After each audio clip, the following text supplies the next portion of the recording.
So here a base log mn equal to a base log m plus a base log n. So right now we will prove this one. Here let a base log m equal to p. By using the definition of logarithm, we can write a to the power p equal to m.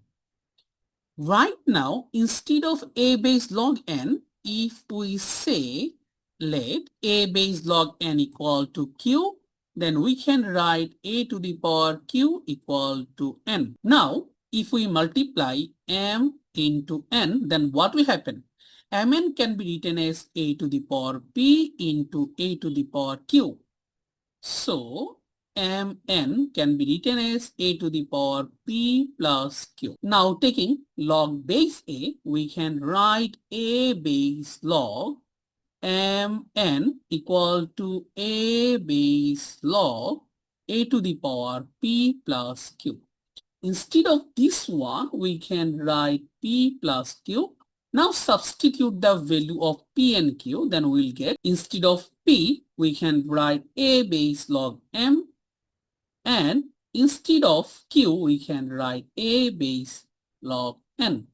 And this is the proof of product rule. Now we'll show the proof of quotient rule. Let a base log m equal to p. Then we can write m equal to a to the power p by using the definition of logarithm.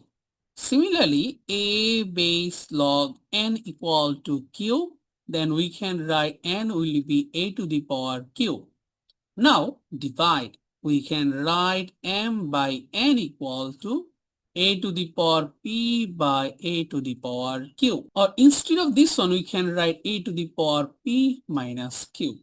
Now use a base log, then a base log m by n can be written as a base log a to the power p minus q, or instead of this one we can write p minus q. Now substitute the value of p and q, then we will find out a base log m minus a base log n, and that is the proof of quotient rule.